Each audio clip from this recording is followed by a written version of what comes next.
All right, what up, YouTube? My God, it's been a while. But I'm tackling something here that I have avoided on my GL1800 2008, and I've avoided somehow, some way on my 2000 and what is it? This is a 13. My 2013 F6b. You guys know I've got a 2016 F6b now, and God, I hate paying the dealership for something that I think I can do myself. I just bled all my brakes, and that went really well. So it pumped me up a little bit. I've never bled brakes on the Honda Goldwings before either. All that different system stuff. If you need help with that, let me know.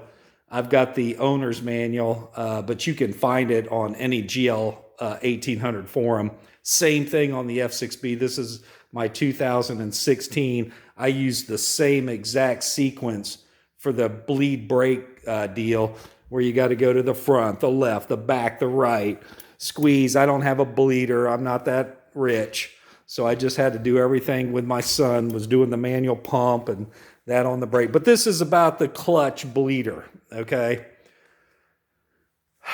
Guys, it's people can't say enough. I hate to put this back together, man, because I know what a pain in the ass it's going to be just from other people. You can see right now my canister's hanging, okay? I've got fog lights on here, so that adds an extra realm. Somebody went and put a tie around this. I could easily take that off and get it more out of the way, but I'm not going to. Everybody has seen Wayne Howell. God bless him for doing the GL1800. Where's the bleeder valve at? I've got that video saved, and I watch it all the time and say, God, I never want to do that or tackle that job just because it looks like such a pain in the ass.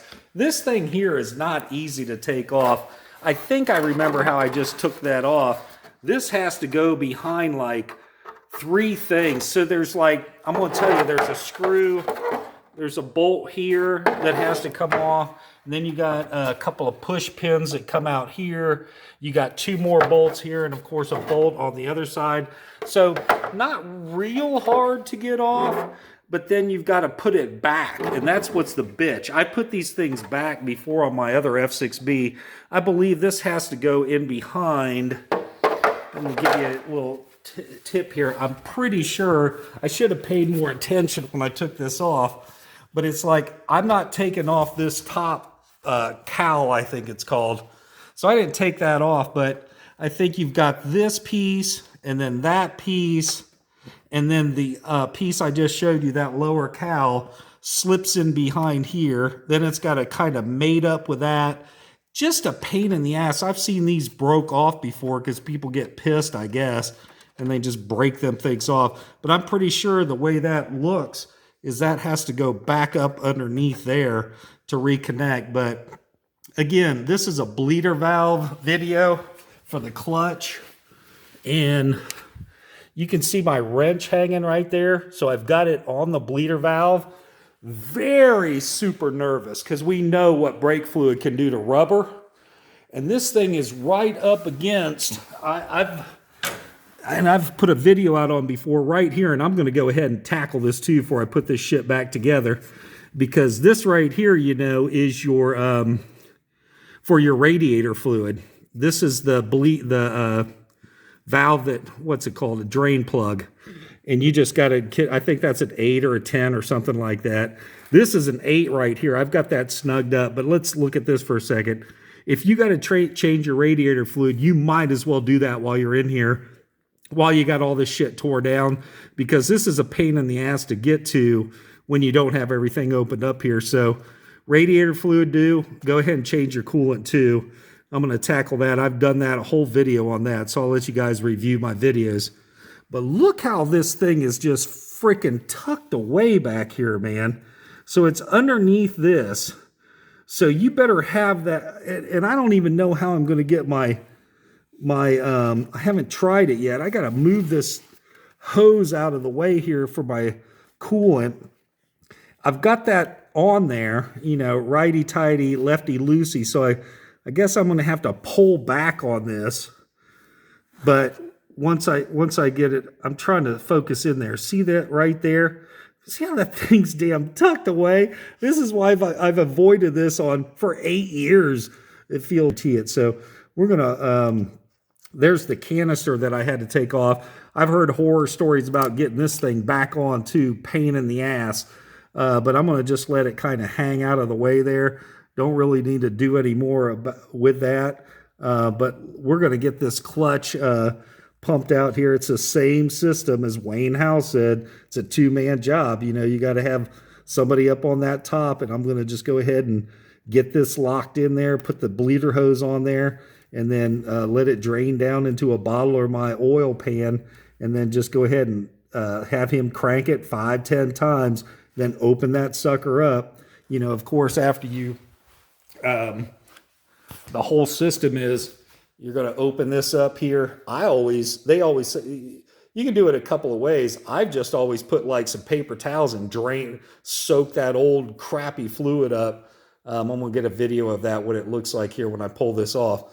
But soaking up that video, I've got a one of those thermometer looking things. What do you call them? Basters or whatever.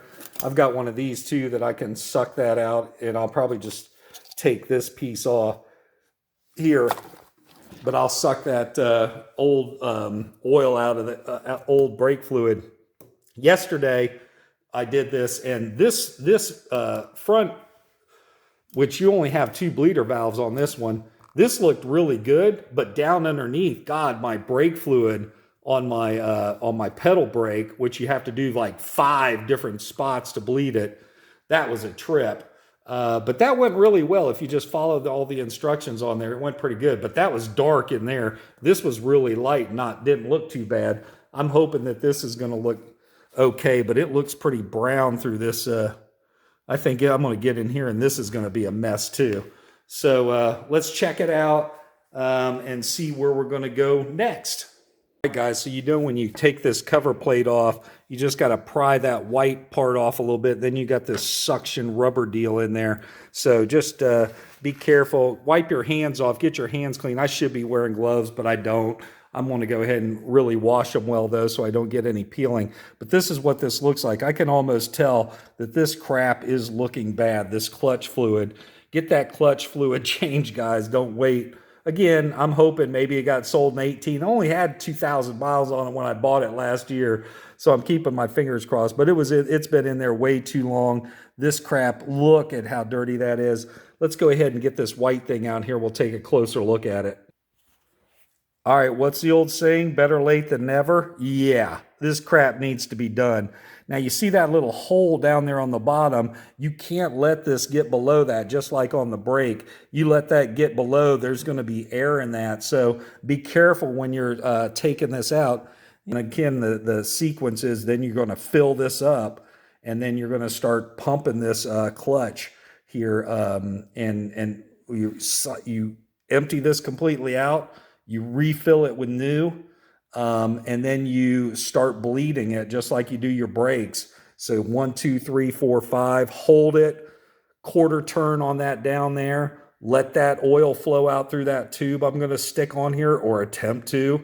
Then you close it back up, and then your partner releases this 5 times. I do this like 5, 10 until I start seeing new fluid come out of here. I keep continuously, you fill this up until it all pumps out. So, all right, guys, what's up, man? So you missed all the excitement. So I did that, and I tried to follow Wayne Howe. It's not like the brakes.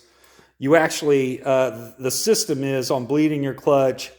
It's pull in, quarter turn, real quick, tighten it back up, release slowly, and then do it again. Boom, quarter turn, tighten, release slowly.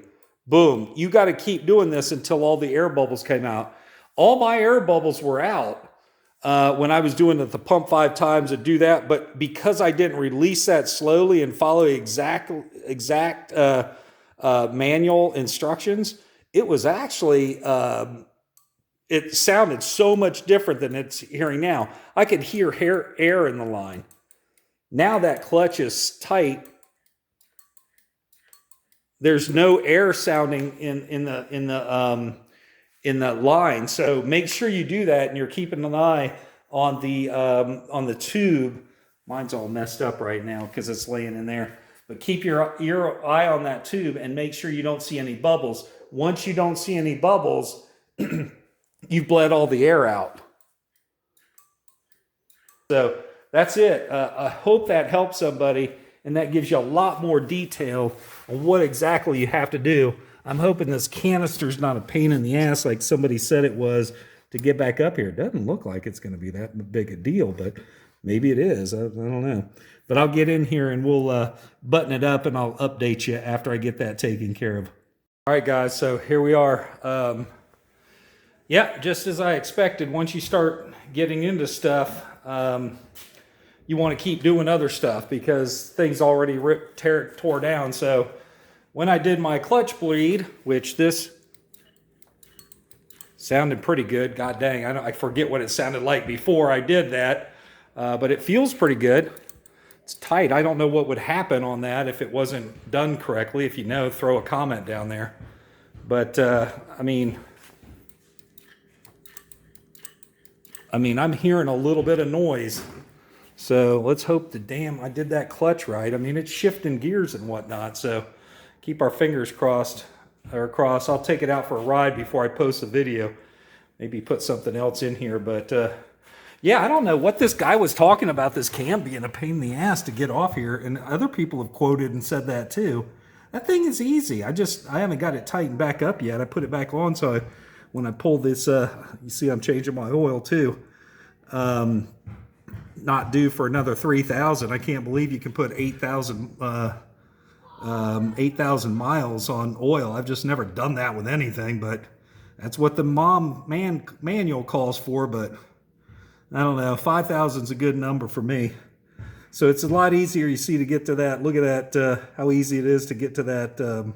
Not only this bleeder valve for the radiator fluid, and I got a video on that, like I said. But look how easy it is to get to that puppy, which is kind of a pain in the ass sometimes with that cowl on. You can do it, but you got to get up underneath there. So thought I'd just show you that real quick. This is a snap, guys, to get this can off. So don't be afraid of doing that, bleeding that, and I'm going to say that, then I'm going to get it off the rack here, put it all back together, and I'm going to have to redo it because I screwed up something. But so far, so good, hopefully. But again, I'll keep you posted. I'm getting a little bit of a sound, but I think I might have always got that sound. Yeah, I don't think that's anything to do with the liquid. I think it sounds like it's air, but I think it's just pulling my clutch in. So, anywho, I'll keep you posted on that. That's it. Button everything up here. I might do one quick video at the end here to let you see everything put back together. Of course, you pull your dipstick out before you pull that oil. Let me get this oil filter on here and carry on. All right, guys.